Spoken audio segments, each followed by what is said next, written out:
Big Mike here with He's Entertainment. Today's episode. We got an absolute legend, two-time Super Bowl champ, Super Bowl MVP. We got Mark Rypien.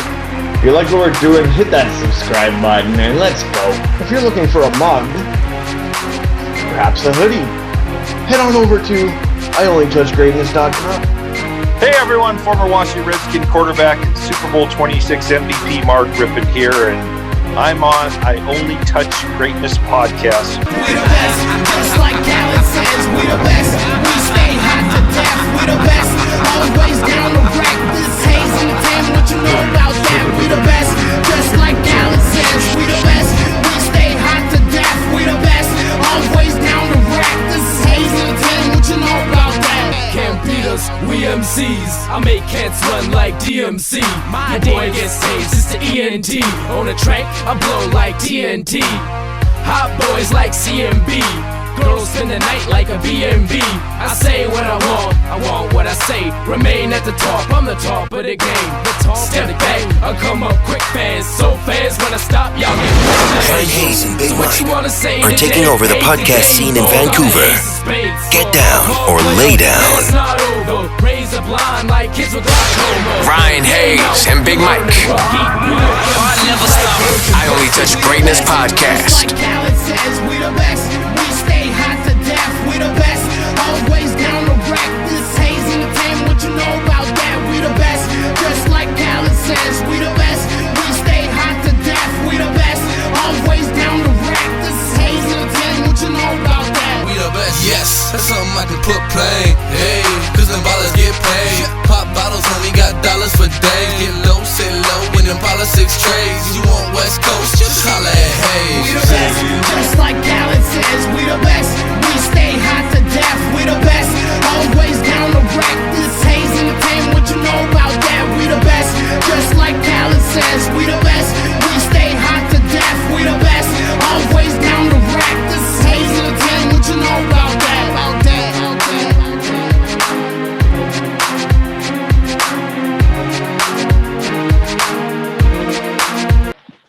Hey, legend. Hello. Legend. Hey, how's it going? Good, how are you? I had to go put on this tiny 1990s jacket from back in the day. Does it still fit? A little bit. I got a little bit fatter right here, though. Well, I think all of us have gotten a little heavier in the day, Ryan. And Hey, Mike, how you guys doing? good. Thank Good, you. yourself? Good, thank you. Thank you very much for taking the time for us today. We've been big fans of yours for a long time, and it means a lot to us. Well, that's a Canadian accent there, if I've ever heard one. Definitely. Hey, look at this! Look at this beauty that I got too. My neighbor stopped by to give me the two-time Super Bowl champ autographed Gary Clark trophy. Look at that. Sweet. Yeah, that's a beauty. He also gave me the jacket. So I'm a Seahawks fan, but we're not telling anybody today. Not today. Nope. Today you're a Redskin. Yeah. Hold on. Canadian yourself, obviously born in Alberta, and then you moved to the States. What was life and childhood like? Well, childhood was very, how would I say it? I don't remember a lot. I moved when I was 5. We had my youngest brother, Dave, in Edmonton. And when he was about 4 months old, we moved to Spokane. And that's where we kind of laid our hats down. But I still have a lot of Canadian relatives in both Alberta and British Columbia and all over Canada. We're from Vancouver. Yeah, you went on to play. Van City. You got to love Van City. Yep, Yeah. there you go. You obviously played your high school as a senior in Washington as well. In 81, most controversial high school games in Washington State history. You led the Highlanders to the state title in basketball. Why was it the most controversial, by the way?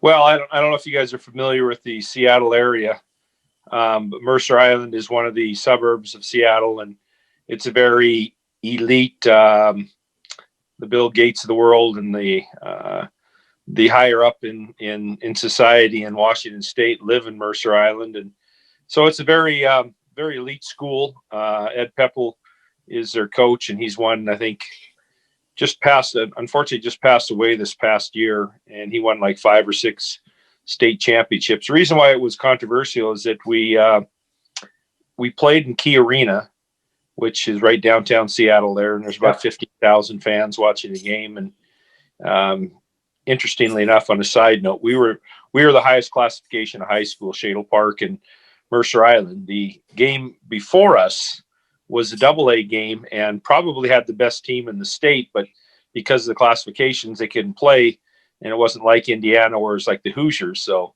Okay. Centralia won the state championship, and that was with Detlef Schrempf was on the team and Christian Velp. So they were very strong, and we never did get a chance to play them. It would have been interesting to see how we did, but we played Mercer Island. The clock, the simultaneous red light that goes around the backboard, the buzzer, and the clock were all malfunctioning. So basically the person at the scoring table had to do it by hand when he saw 00. When he saw 0 on the scoreboard, he pressed the buzzer.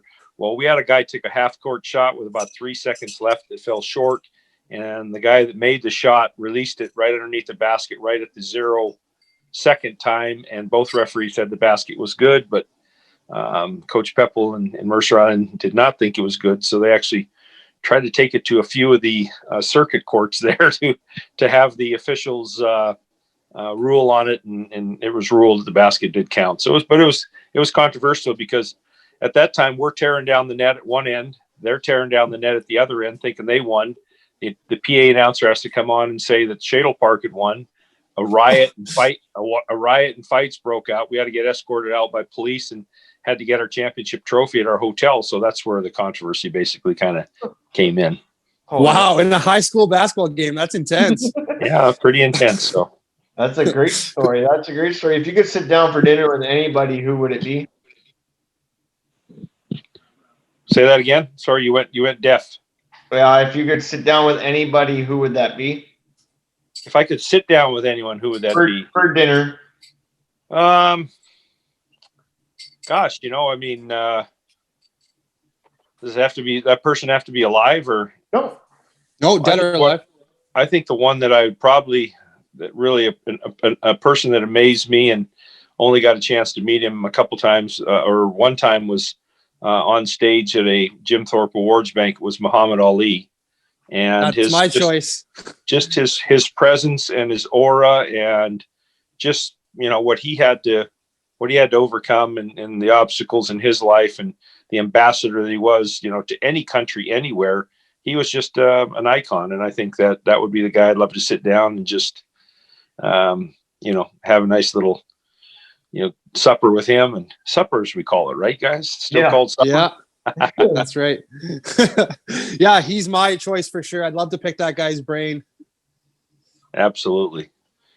You went on to head to Washington State. Wait, I'd have to say one more too, that I was born on October 2nd, 1962 in Calgary, Alberta.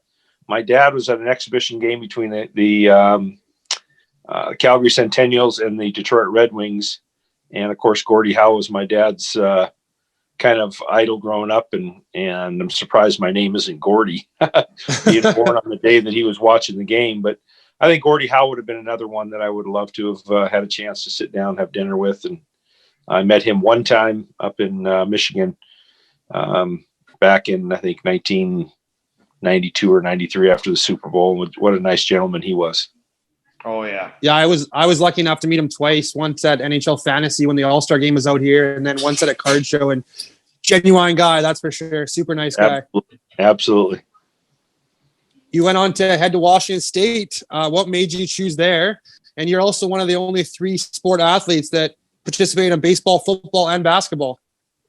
Well, I think proximity to home, growing up in Spokane, Pullman, Washington's only about 75 miles to the south of us. And I'd always been a Jack Thompson growing up as a high school kid, and the throwing Samoan Jack Thompson was at Washington State. And I just kind of liked his demeanor, and over the years I've gotten to know Jack real well, and him and I are very close. And so he was kind of I would say the godfather of quarterbacks at Washington State. And when you look at the history there of Drew Bledsoe, myself, and all the guys that have played after us, Jack Thompson was the guy that the reason I went to Washington State. I had an opportunity to go to a lot of different places and do a lot of different visits, but having my family be able to see me play and watch me play, I think that was important. And I had a great time and enjoyed playing in Pullman. We had a lot of great Canadians and also playing in Pullman. Glenn Harper,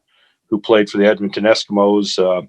Obviously, everyone knows Reuben Mays, who probably could have been one of the Hall of Fame running backs if it wasn't for his Achilles tendon. He snapped one year and one the next year, and pretty much his career in the NFL was gone. But he was Rookie of the Year. A lot of people don't realize when he played for New Orleans, he was Rookie of the Year and had a great opportunity, and was honored to play with him in the backfield. And so it was just a great experience, and staying close to home where family and friends could watch me play was important too.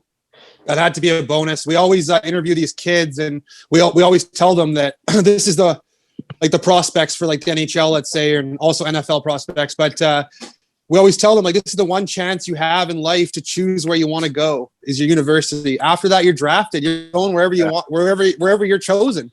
Sure. Absolutely. Well, some of these younger kids, though, they're leaving their homes especially in the Western Hockey League and the Ontario Hockey League, 14 years old, 15 years old, they're being billeted out, so, but the ones that do have a chance to go and play college and have that choice, it should be one that they have to look at all those different variables that, make their experience both in college and afterwards, the experience that they really want. And they set their jaw to go out and have that great experience as I did. Okay, as a Huskies fan, how big was the rivalry with Washington State back in your day? Boy, what happened to you? What happened to you as a Huskies fan? Okay, listen to how what went wrong? Who led you down that path? What is going on there? I grew up a 49ers fan, Montana era. I started getting money and could afford to go to Seahawks games being 2 hours away. I grew into a Seahawks fan, and also, in Seattle for that weekend to watch the Seahawks, we always want to go see the Huskies games. I know, but that just tells you right there what I think of the Huskies and the rivalry is that I have some of my best friends are Huskies, and if we can't give them a little jab here and there, we're never going to be that's never going to be the rivalry that it is. So, it was always good. I would have to say that, in the 5 years I was at Washington State, I had a redshirt year because of a knee injury. I was able to be on 3 Apple Cup champion teams. So for us, that was a big thing because we really weren't playing for, even though a couple times we had enough wins to make a bowl. Our bowl game was the Apple Cup, and took about three out of the 5 years that I was there was great, having bragging rights during that time. I know that Mike Leach didn't take that game as seriously as us as players did, and the history of that game and what it does mean for the bragging rights for the state, to win the Apple Cup and strut around with your chest out, and whether you're in Seattle or Spokane or the Tri-Cities or Vancouver or whatever, just to say, hey, you got the better of the Huskies. And it was a great rivalry. Like I say, a lot of great friends that I still keep in touch with. And it's just awesome to see rivalries like that and experience that and be a part of it. I got a little trivia for you. Who was the last Washington Redskins quarterback to beat the Steelers? It was Alex Smith. Before Alex Smith, it was me. Oh, I thought it was you. Before Alex Smith. Yes, he just said before Alex Smith. That's yes, right. Alex Smith just did. So he's the last one. Yeah. It happened 3 days ago. So Alex Smith. You're right. Or about 10 days ago, it happened with Alex Smith. But before that, it was that 1991 Super Bowl season where we actually, fortunately, we dominated a good Pittsburgh team in Pittsburgh, and that was with some real good players, and that franchise itself is, you look at cities and you look at Mary Lemieux, what he's done for the Penguins, and what the family there has done for the Steelers, the Rooney family. It's just an amazing city for sports, and anytime you get a chance to play an AFC team, you're only going to see them once every 3 years. So, you'd like to get the better of them and because you're just going to be a while since you play until you play him again. So that was a great, great, always was a great series. But what I remember is back in Carlisle, Pennsylvania, we used to travel to Latrobe, where the Steelers would have their training camp, and we'd scrimmage them. So we did get a chance to see them each and every year that I was in summer camp with the Redskins, and have that opportunity to play against them, scrimmage against them. And it was always a good challenge to us. Okay. Hey, Mark, you battled your fair share of injuries, and another guy you just brought up, Alex Smith, gruesome injury. How crazy is that, the comeback he's been able to have? Well, I mean, if you watch his documentary, I mean, the guy shouldn't be here. His sepsis and the infection that he had, the injury itself was so severe, and then to have all the drawbacks, in his recovery, is amazing that he can even walk today. Never mind get out in the football field. Yep. I think the one thing we always want to do is want to be able to make sure we're able to walk our daughters down the aisle, for their weddings. And, so that was in question, never mind coming back and playing effectively here these last 3 or 4 weeks. I mean, Alex is a great guy. I've gotten a chance to know him over the years in that celebrity golf event down in Lake Tahoe. And he's just, it's just amazing to see him in a uniform on the field. I mean, it's surreal almost when you think about it. I agree. He's definitely winning comeback player of the year. There's not even a doubt. Well, I think so. And what Ron Rivera has done too, for that team. It was 2-7 at one point in time, is now 6-7, and having to battle his own issues with cancer and to keep this team focused. And not only that, Jason Wright, the new president of the Washington football team, and what he's been able to do, and Dan Snyder, what he's been able to do to not only keep these guys focused week in and week out, but also through this COVID. We've seen problems. My nephew, Brett Rypien, who was one of the quarterbacks of the Broncos, and we saw all 3 of those guys shelved for a game, and they had to put a practice squad wide receiver into place. Wide receiver, yeah. So, you got to give credit to the organizations that have been able to stay on top of this and keep their guys, quarantined, and keep their guys healthy in order to put them out in the field. Because you lose one guy at the starting quarterback position or at the defensive end, if you lose a Chase Young or Montell Sweat or someone like that in your middle of your line, you're going to be handicapped in that game. And so I think it just goes to show you what these teams have had to deal with this year. It's been a difficult year for all of us. I mean, you guys included. It's not one. You guys are different homes, doing a virtual with me, and I think it's great. I think that's you got to be able to roll with the punches these days, and good for you. And until the second wave of this, me and Mike did this next to each other, sitting right here. Oh, I see. Well, you guys probably still could. I mean, you could just take a little test and It's better that I keep him at his house anyways. So plus, it's exactly. You guys are, after a while, you guys get a little too close and people start talking, right? I know. That's right. It's lucky. I got to give some time for his wife, Absolutely. Have him be home with his honey every now and again. That helps. That's right. That's right. She's not going to cook him dinners if he's not home. Hey, Mark, you must be happy for the future of the Washington football team. I mean, Antonio Gibson's came in here and been an absolute tear, and you guys got scary Terry McLaurin, one of the fastest receivers. Chase Young is a fucking beauty, sorry to swear on my show. Have you had a John Henry Molson Canadian or two there at the house? We're more on a Pavel Bure Russian. Oh, I love it. I love Pavel. I think Pavel played in Spokane for the Chiefs, and I think your question about McLaurin and Antonio Gibson, not question, but about where the future is for the Washington football team, having those 2 young guys. I mean, you could see having Gibson out this past week that took a bit of their offensive prowess, out of what they can and can't do. And of course, Terry's just had an unbelievable year, and things that he's done and the leadership that he's shown at a young age. It's just the sky's the limit. And then Chase Young and Montell Sweat. I mean, I first of all, I played against Ron Rivera when he played for the Bears and when he played for the Cal Bears in college at in the Pac-10, and then his defensive coordinator Jack Del Rio, who's been a head coach and played at USC, and so I played against both those guys, and I still have bruises, I think, from my college days against them too. And look, I got my Broadway Joe sweatshirt on. Hey, nice. I like it. It. Yep. You got a chance to play in his golf tournament, Joe Namath, and great. My daughter actually went to Alabama and worked for Nick Saban when she was there, and got a chance to know Joe Willie over the years, and just a great man, and does a lot of great things for charity and the work he does in the U.S. Yeah, so one of the biggest days.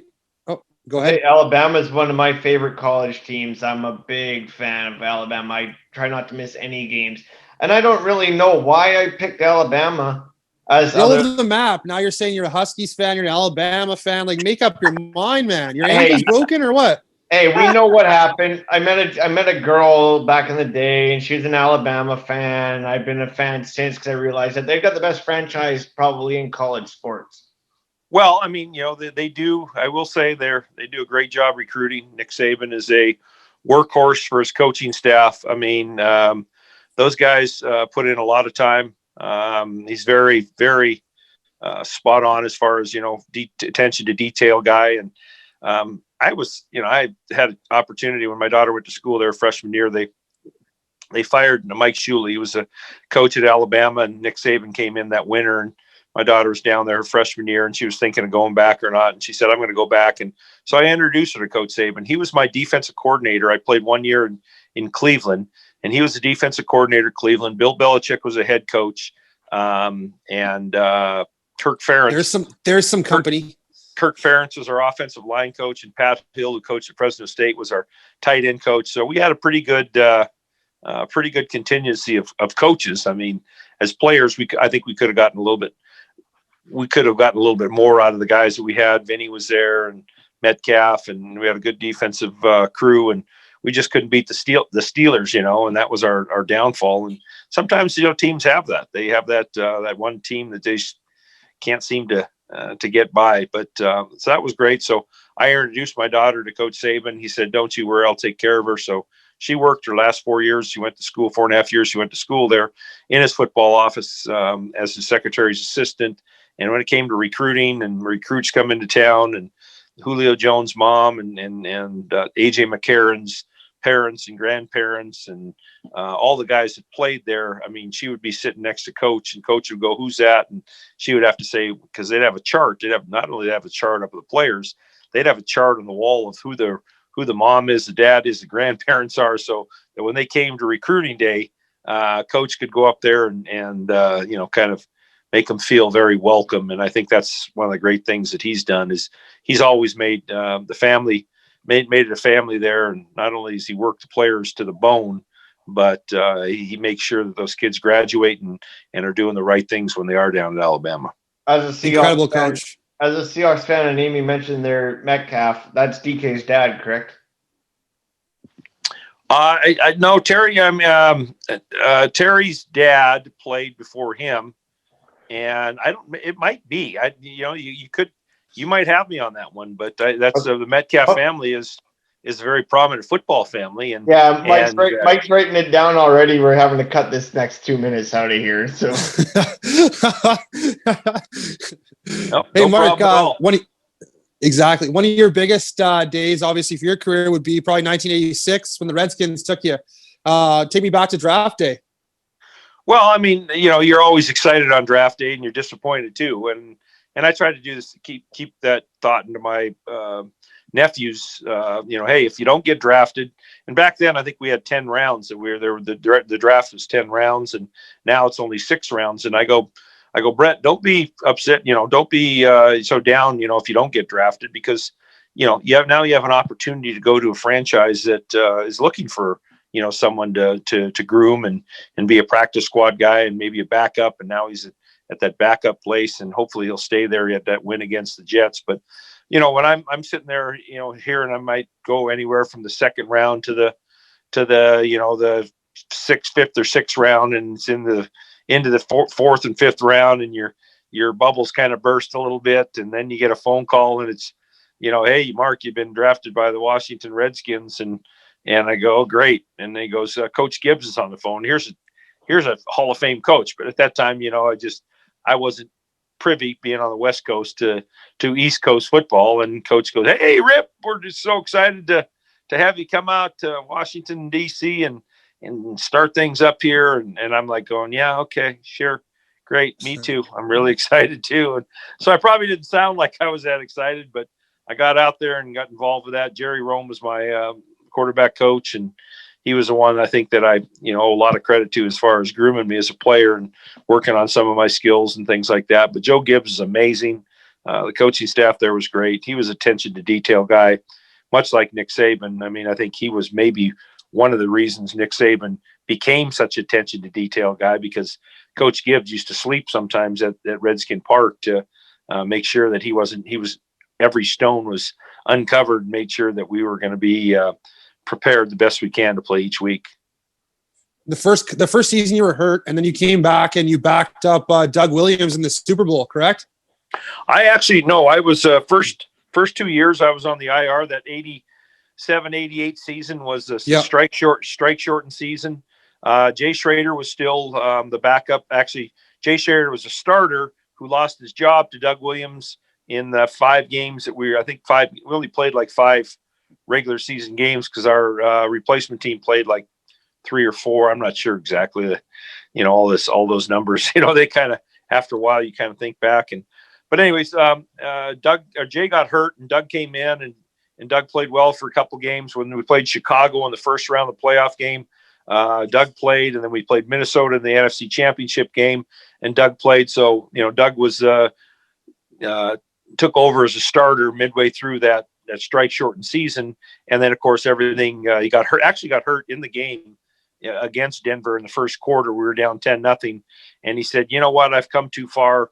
My knees, I'm either going to have to get surgery on afterwards, but I'm okay. I'm going to get back out there. And what a quarter he had, the second quarter, the golden quarter, they call it. 35 points we scored. Ricky Sanders, Timmy Smith, Gary Clark, Clint Didier. I mean, they all touched the ball and scored touchdowns, and it was a magical game. And it was great because, Doug and I became back and forth for the next couple of years till he kind of retired, but he was a great mentor. He's now, I think, the president of player personnel for the Redskins, doing a great Washington football team. But that was great to actually be a part of a Super Bowl, to see what the theater's like and what it takes, and as far as the preparation for that week. And interestingly enough, usually what happens is you play the NFC or AFC championship game, then you have a 2-week window before the actual Super Bowl. So Joe Gibbs had a kind of a platform that he used, and he wanted the first 4 or 5 days to just players kind of take it easy, get all your requirements out of the way for tickets you need for family members, for hotels, for whatever you need. Get that out of the way, because once Friday of the week prior to the Super Bowl game, we want you guys ready to have about 10 good days of practice and put on a good show. And so the formula seemed to work. I mean, we won 3 Lombardi trophies in less than a 10-year span, and that's pretty good. And it was a great era of football. And I think we got pretty spoiled in Washington, D.C. And I knew I had a lot of high standards. The bar was set pretty high. When I finally did get my start and my opportunity, my chance, and then obviously take it to that next level and win a playoff game in 1990, 91, and then 91, 92, do the things that we did, and all the way through to the Super Bowl and become the first Canadian born Super Bowl MVP. There you go. That's where you just hit it on the head. I was just going to that next. I was going to say, what was that like being honored as the Canadian MVP of the biggest game in sports history? Well, I mean, obviously your roots, you're always proud of your roots, I mean, whether, I'm in the Polish American Hall of Fame here in Detroit, my Polish background, and my Canadian roots, and I just, those are things they can't take away from you, and things that you just are very grateful for. And I know that I had quite a few. I mean, I had, Rick Rypien was a young kid. He was probably 7 years old, and him and his dad and his brother Wes and and my uncle, their grandfather. They all were at the Super Bowl that week and got a chance to see high level sports and to partake in all that. So my cousins from Crow's Nest came out there and got to enjoy it, along with family members from back east, and my brothers and sisters and the whole crew got an opportunity to share a whole week there, and it was a great week, and obviously to finish it off with a win and hoist the Lombardi Trophy and rejoice with a group of guys that I to this day I can't say enough thanks for having the opportunity to play with a group that I was able to play with, and a coaching staff that was insurmountable. Before we dip into that, can you just tell us what your favorite Christmas movie is? Probably the one with Will Ferrell, where he was Elf. The Elf. Yeah. Yeah. Yeah, it always makes me chuckle. I know that. I know Santa. It doesn't matter how many times you watch it, you still chuckle and giggle at those particular scenes. It was pretty fun. Oh yeah. Take me back to your first NFL touchdown, if you can remember it. Oh gosh, first NFL touchdown I think was I want to say it was a 585, and I hit Art Monk down the middle of the field. I could be wrong. I have no idea, but I had the first game that I ever played and started. I had a great game numbers wise, but we lost, so that's all I remember. And people can say oh yeah, you played great, but I say the same thing. I played great, but we lost. And the bottom line is, you're here. I've played some crappy games, but we come out and make a play here or play there down the stretch and you win. Those are the games you remember the most, and those are the ones that make you feel the best. Even though number wise they're not that good. But so I think that was I don't know what was my first touchdown. I have no idea. I'm going to look that up after this. Come on. You're the fucking stat guy. You're supposed to know that shit. I totally forgot to look that up. Okay. Hey, what's your favorite movie about sports? Oh, I love the underdog movies. I love golf movies. I love Hoosiers. Yeah. Those are always good. I love what was the one for Remember the Titans? I love that's that. a great one. Yeah. I think that there's so many good ones out there. There's some funny ones out there too, like The Longest Yard, and then the remake of The Longest Yard, with Adam Sandler. So funny ones. Fuck off. 13 NFL seasons, 115 touchdowns. He also rushed for 8. What made you had such great stats? Well, I mean, the talent, you're playing with the posse, and you got the Hogs. And I think, one of the things that made us so successful was we're able to run the football. Anytime you're physical up front and doing what you're supposed to do, and you're running the football, you're bringing the safeties more to the line of scrimmage and getting them involved. So you can do play action, and you got guys like Art Monk, Gary Clark, and Ricky Sanders that can work vertically down the field. We were very good, especially that NFL, or especially the Super Bowl season. I think we had 30 plays of over 40 yards, and some crazy thing like that. Maybe, I don't know all the stats, but someone brought it up. We were very good at making big plays, and that has a lot to do with our team chemistry of being able to run the football successfully, setting up the run, setting up the play action with the run, made us a pretty dominating force. And Ernest Biner was a big part of that, and it was good to see him, come back from what happened in Cleveland to get himself a world championship. So what would your favorite road city or stadium be? Anything on grass, I think that's the one thing, especially later in your career, when you're not a starter, you kind of like playing in domes, especially if it was 20 below zero in Minnesota or places like that. But I played a couple times in Green Bay in December, and that's not one of the places you want to be, even though it's a grass field. When you're younger, you always want to play in a grass field. Playing in Tampa was great. The field was always fast and good. Playing in Phoenix or Arizona at the Arizona State Stadium, Sun Devil Stadium, field is fast and good, and your joints aren't getting the same thing you have on artificial turf where you're getting you're just really wearing your joints out. And but later on in life, when you're back up playing in the Indianapolis Colts Stadium and being dome stadiums in November and December was always a treat, or having to play in Miami or Florida or Arizona or California in November, December was always good too, because they're grass fields and you're outdoor and the weather's usually pretty good. Minnesota was Didn't you have in the dome? Pardon me? Minnesota was still in the dome back then? Minnesota was in the dome. Yeah. I actually played a college. They opened the dome, the Metropolitan, I think back in 1980, I want to say 1981 was the opening of the dome in Minneapolis Superdome, just because we played a college game there against the Minnesota Gophers. And I think it was the first year it was open, and they ended up beating us pretty handily, unfortunately. You did had a brief stint with the Seahawks, did you not, on the practice squad? I played not the practice squad. I played a preseason game when Trent Dilfer got injured. I had signed a contract. It was on my way over to Seattle from Spokane to check into my apartment and get ready for our first regular season game with Matt Hasselbeck was going to be our quarterback, and I was going to do the backup till Trent Dilfer got healthy again. The thing about being a veteran like myself, one game, if I had been there for one game, I was salary capped for the whole season. It wasn't like just one of 16 games. So basically Trent's injury was only going to put him out two games or so.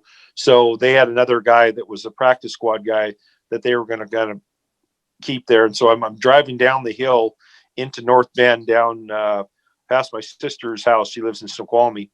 And I got the call from, actually wasn't even from Coach Holmgren. It was just a call that says, "Hey, Mark, I just want you to let you know, Coach calls and said, they're going to go a different route here.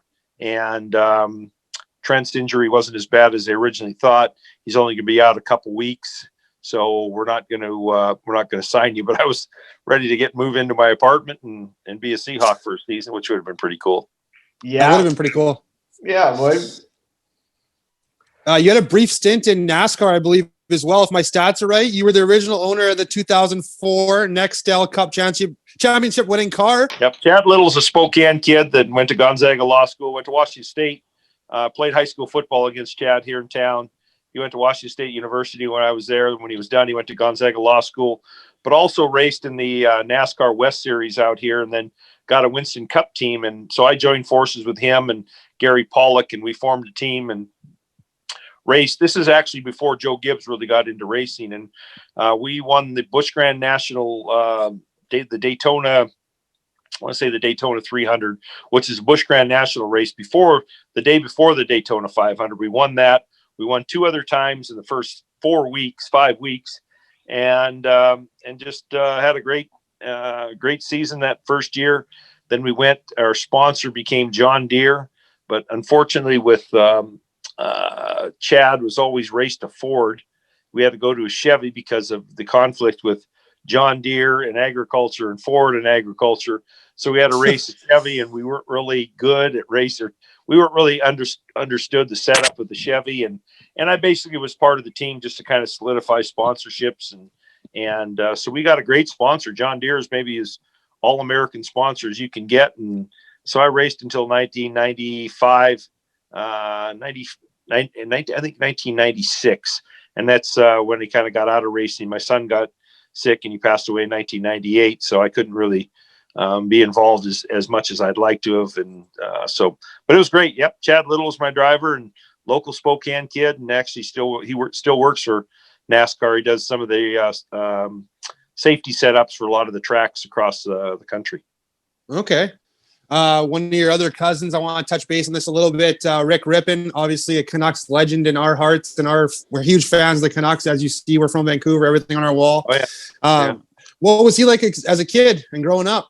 Because he seems like an absolute beauty from everything we know. And I never actually had the chance to meet him, which sucks. I met every other Canuck basically, but I can't say that I ever met Rick Rypien.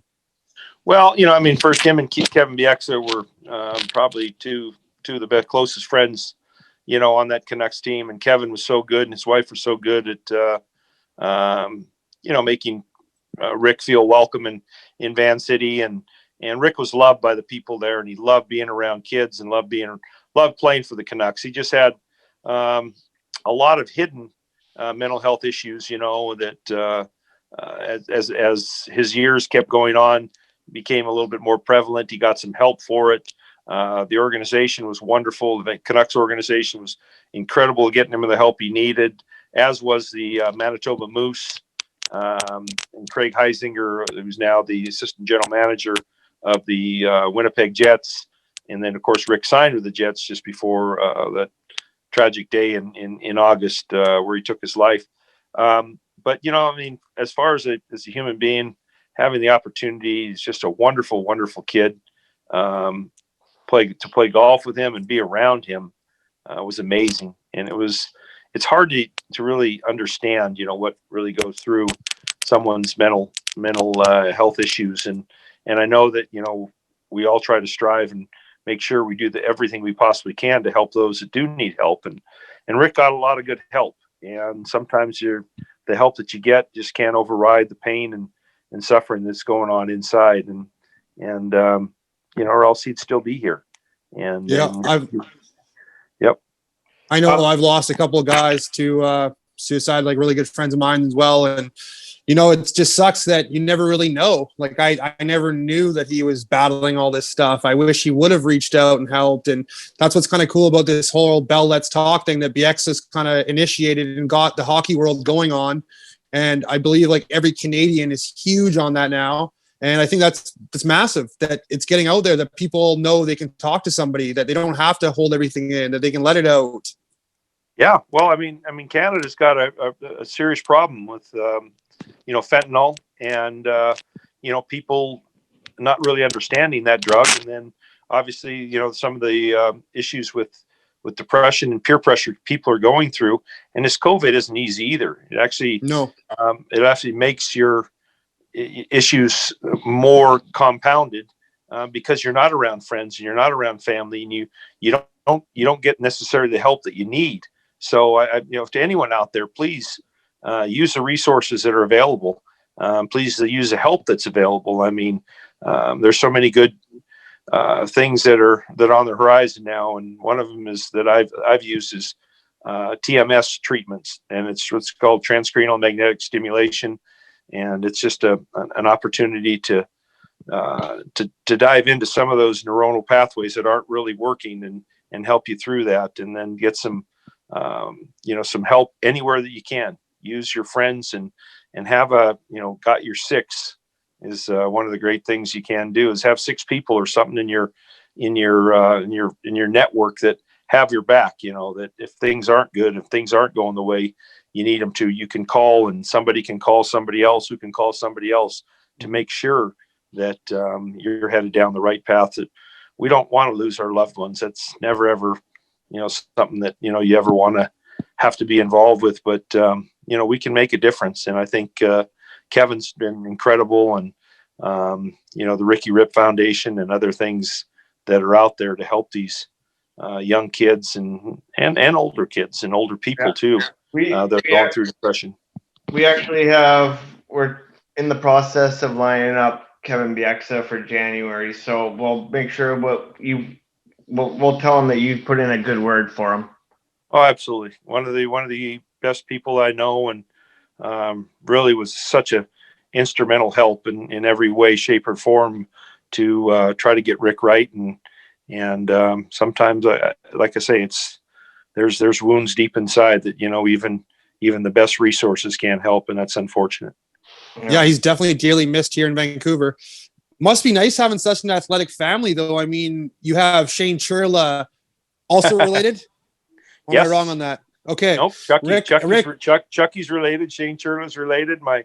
Both my brothers, Tim and brother Dave, played for the Canadian national baseball team. Tim played 6 years in Toronto Blue Jay organization.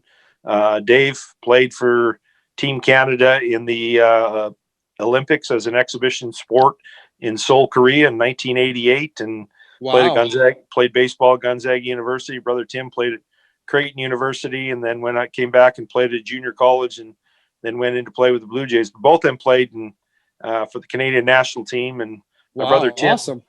I think my brother Tim was the first on the first Canadian team that ever beat Cuba in a tournament, in a World Championship tournament. My brother Tim hit a grand slam against Cuba in Antwerp, Belgium, to beat them 8-7.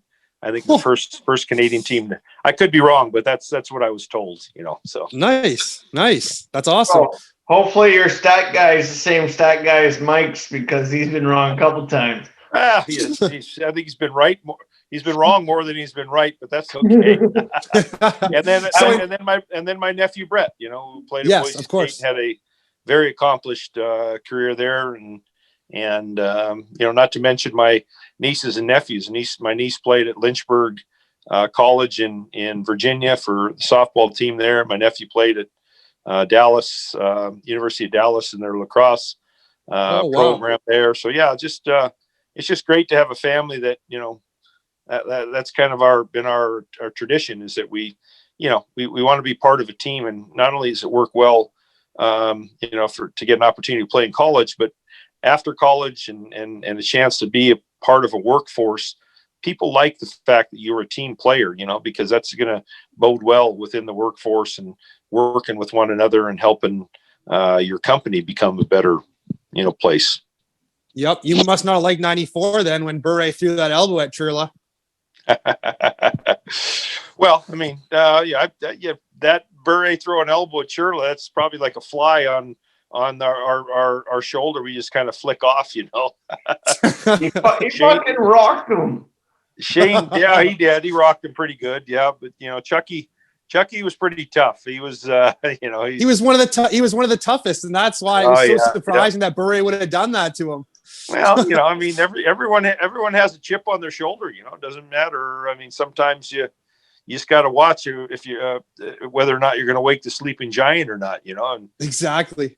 one of my good friends is one of those guys you never ever wanted to wake, and that was Clark Gillies. He was one of the nicest, tough best guy. Hockey players out there, but you never did want to wake the sleeping giant up, because he could do some damage.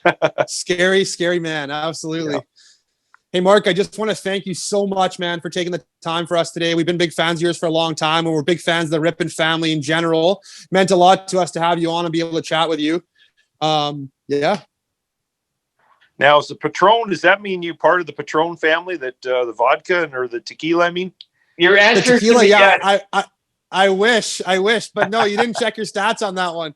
I should have, yes. Yep. Another beauty episode. Let's wrap this up. Let's go. Let's go.